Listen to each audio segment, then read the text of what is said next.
Today I'm going to read from the book of Joshua, chapter 1, verses 1 to 9. It just seemed fitting. We're out of our lectionary pattern, and Dan was preaching from Deuteronomy for a couple of weeks, but we ended the last chapter of Deuteronomy, right, last week. So I wanted to begin. It fits. Joshua 1. After the death of Moses, the Lord's servant, the Lord spoke to Joshua, son of Nun, Moses' assistant. He said, "Moses, my servant, is dead, and therefore the time has come for you to lead these people, the Israelites, across the Jordan River into the land I am giving them. I promise you what I promised Moses. Wherever you set foot, you will be on land I have given you, from the Negev wilderness in the south to the Lebanon mountains in the north, from the Euphrates River in the east and the Mediterranean Sea in the west, including all of the land of the Hittites. No one will be able to stand against you as long as you live, for I will be with you as I was with Moses. I will not fail you or abandon you. Be strong and courageous, for you are the one who will lead these people to possess all the land I swore to their ancestors I would give them. Be strong and very courageous. Be careful to obey all the instructions Moses gave you. Do not deviate them, turning either to the right or to the left, and then you will be successful in everything that you do. Study this book of instruction continually. Meditate on it day and night, so you will be sure to obey everything written in it. Only then will you prosper and succeed in all you do. This is my command. Be strong and courageous. Do not be afraid or discouraged, for the Lord your God is with you wherever you go."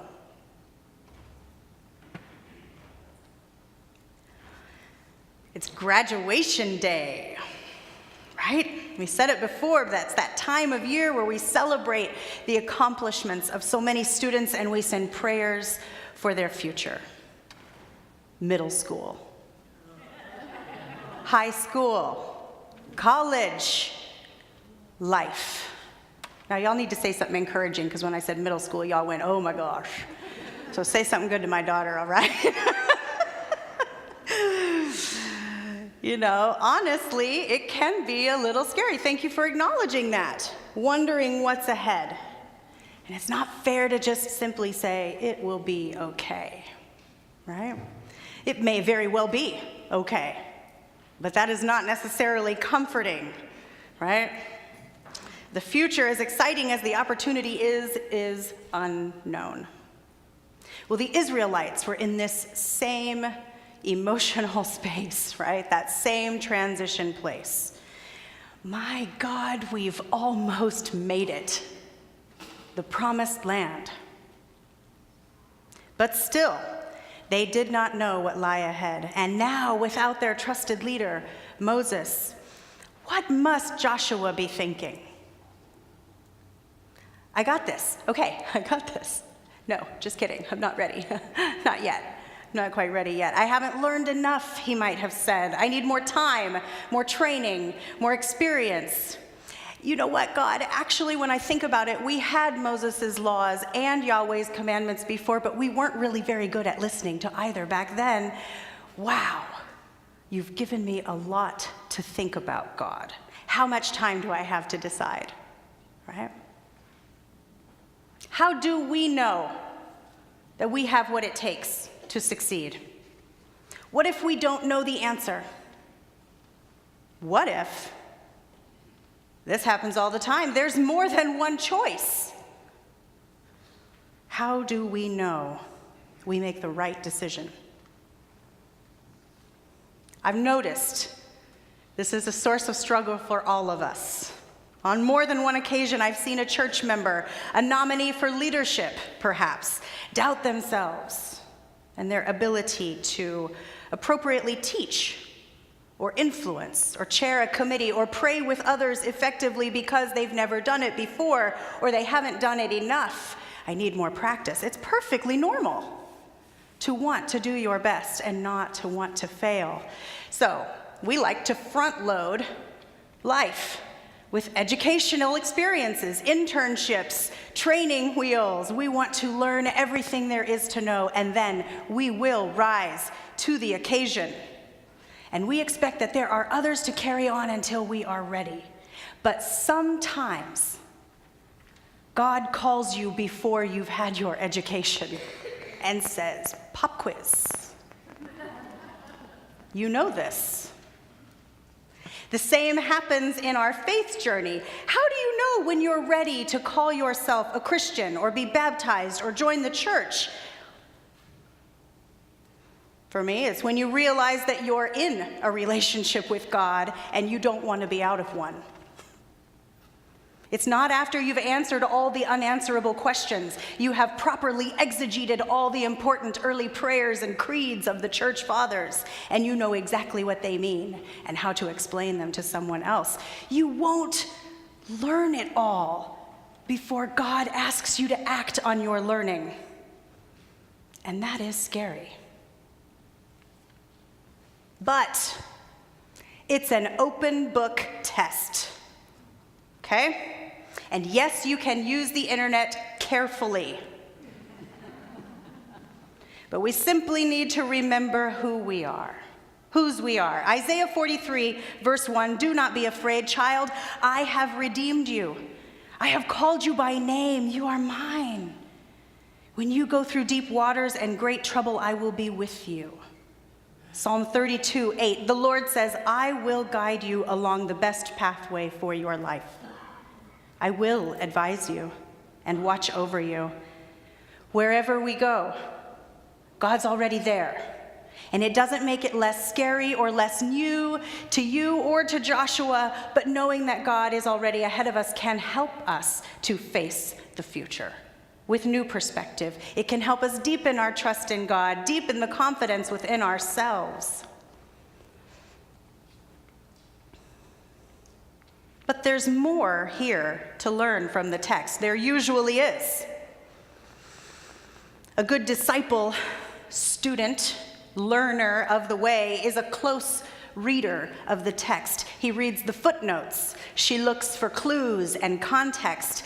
This surface reading here, I love it. I am fed. But let's think about the book of Joshua and what it is. The book of Joshua is not often read in church. There are only 3 little lectionary pieces that are selected from Joshua, and they're pretty benign. Because the story of Joshua is the story of Israel's conquest of Canaan. It's bloody. It's genocide. It's not okay, right? But we are students of the word, and study it we must. We don't want to use a text without discussing its origin and its purpose. That can be dangerous and cruel, even unintentionally. Joshua tells the story of early Israel, but like 500 years after it happened, right? It's a history told by the political victors of the time. Interesting. Written centuries later, I see, by the house, read monarchy, of David. And one of its purposes is to explain David's rule and to secure David's sovereignty over Israel.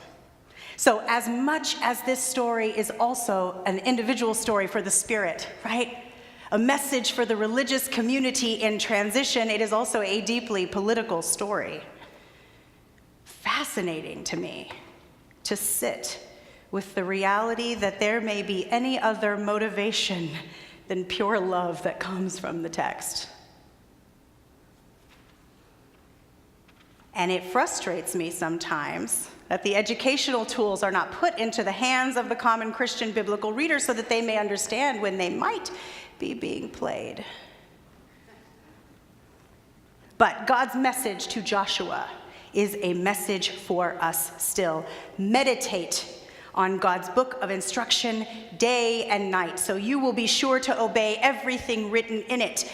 In your footnotes, I'm sure it says, make sure you have your concordance, your biblical commentaries, your favorite theology podcasts downloaded, your library card renewed. A pencil is critical. Because you and I both know that the man, right? The man, not like just men, but the man, doesn't want you to study. He doesn't want you to know his motivations. He doesn't want you to have the capacity to change the system. Education is a privilege when you know that so many go without and have no idea the power that they could unleash together.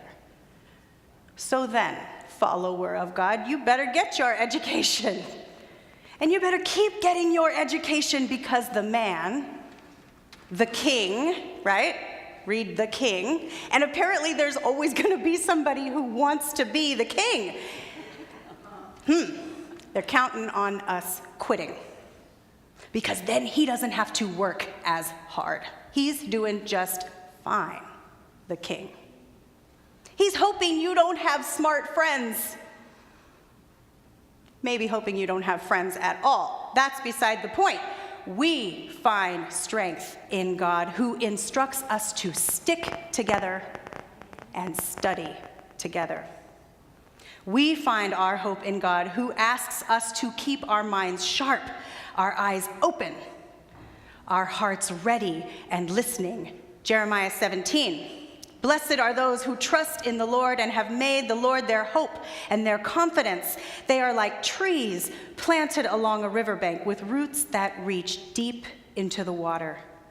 Such trees are not bothered by the heat or worried by long months of drought. Their leaves stay green and they go right on producing delicious fruit. Speaking of smart friends, you know John Dewey? Dewey Decimal System, John Dewey, right? And other genius educational ideas. An incredible mind at the turn of the century. He was a humanist. Read atheist. Okay.